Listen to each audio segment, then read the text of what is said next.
Welcome back to Breakfast Central. We begin our top stories in South Africa, where calls continue to mount for the university where a white student was filmed urinating on the belongings of a black student to expel the offending student for his behavior. A petition shunning the racist incident and calling on Stellenbosch University to effect the expulsion against the student has gone viral. That's right. This morning, over 83,000 people have signed the petition on the website change.org, with hundreds of students airing their unhappiness and disgust in the comment section. The incident started on Sunday evening when the white student broke into the residence room of the black student and allegedly urinated on the student's desk, textbooks, and laptop. The video was shared on Twitter. On Monday afternoon, the university suspended the student after outraged students marched across the university. Police are now also investigating a charge of malicious damage to property against the student. The victim laid a charge against his attacker. Joining us this morning on Breakfast Central is the University Students' Representative Council Chairperson, Viwe Kobokana. Good morning, Viwe. Thanks for joining us. Good morning. Thank you so much for having me. All right, tell us about the last, couple of days. It's been, pretty tense. What's the situation at the university at the moment, and have the protests stopped? It has been a very emotional and uncomfortable past couple of days on our campus. A lot of students have been triggered by this incident that occurred at Hayes Men's residence. This is something that we've spoken about in the past, that the racism in our country, in our institution, in our town, isn't always overt. At times it is covert, and I think it's been a long time since people have been confronted by such a covert and violent version of it. So a lot of students are triggered by this incident. On Monday, the SASCO student organization organized a protest, a mobilization for students to go outside the residence and then to go down to the university management. They requested the SRC to join, and we shared some words, and really were also just present in the moment to hear the cries of the students and to note down their mandate for us as student leaders. From there, we haven't seen any mobilization in the last day.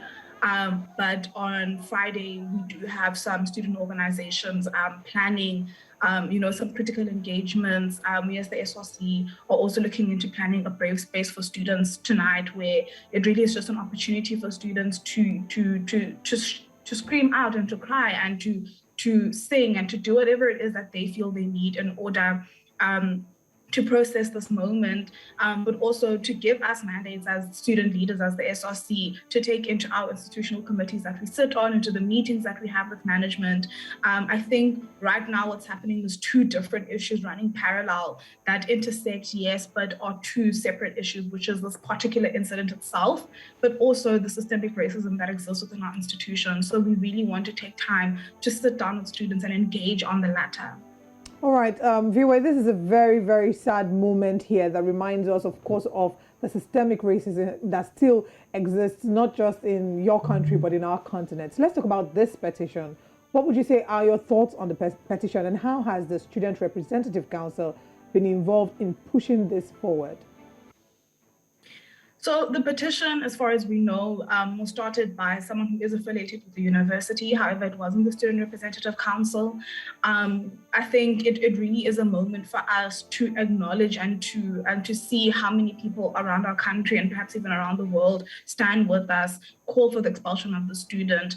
I think while we can acknowledge that due process has to be followed in terms of disciplinary procedures, and something like a petition may not necessarily have a direct impact on the outcome of that decision, I think we cannot acknowledge the fact that a petition has got, strong symbolism in and of itself, and it really is just a physical manifestation of the voices of people in and around our country, in and around the university.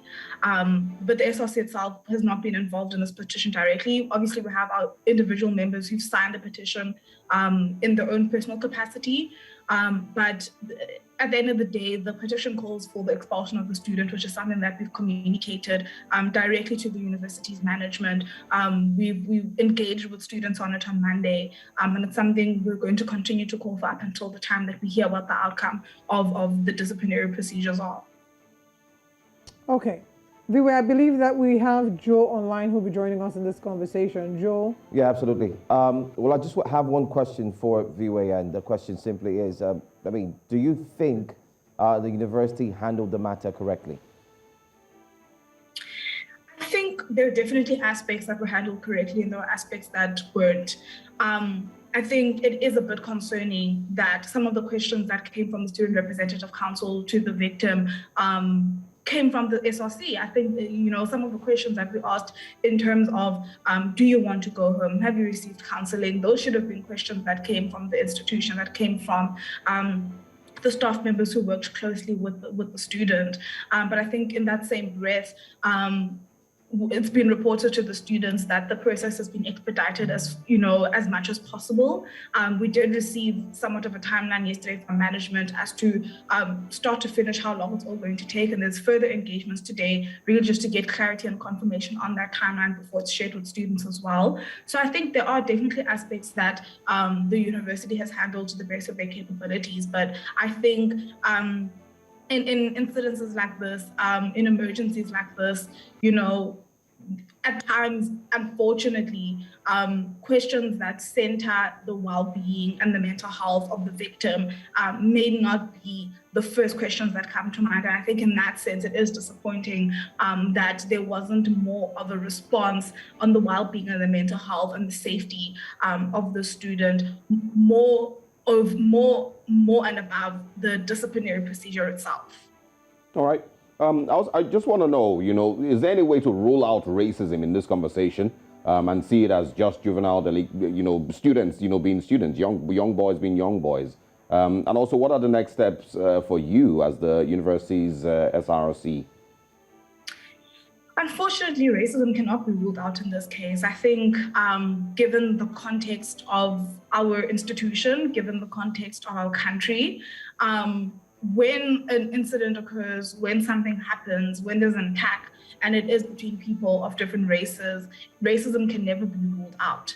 I think beyond that, we as the SRC, we did release a statement to our students. We're going to meet today with our rector and with our chancellor to get further updates on the situation.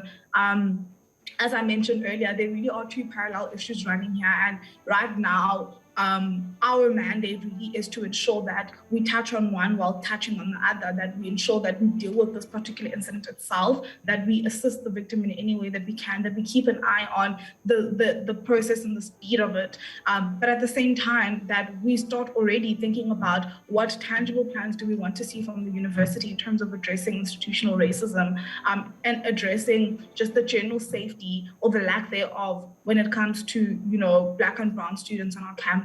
So the next steps for us is to firstly create that space for students to engage with us, to share what they need, to talk to one another as well. I think that's also something that's been lacking, is a conversation between students, not just students versus, between students as well. So once we have that space to then move forward into getting those matters from students, that this is what we want you to engage with the university's management on. This is what we want you, when you sit on your committees up until the end of your term in office, this is what we want you to be addressing. So that's the way forward for us, is to really fulfill those two roles at the same time.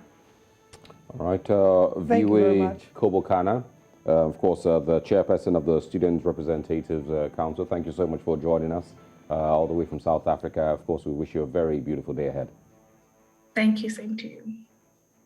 All right, that is quite an intense one. We'll be bringing you more updates on that story. We do want to inform you that there is the protests have not become violent, and we do hope that the protests do not become violent. But as the story proceeds, we will be giving you more updates in that regard.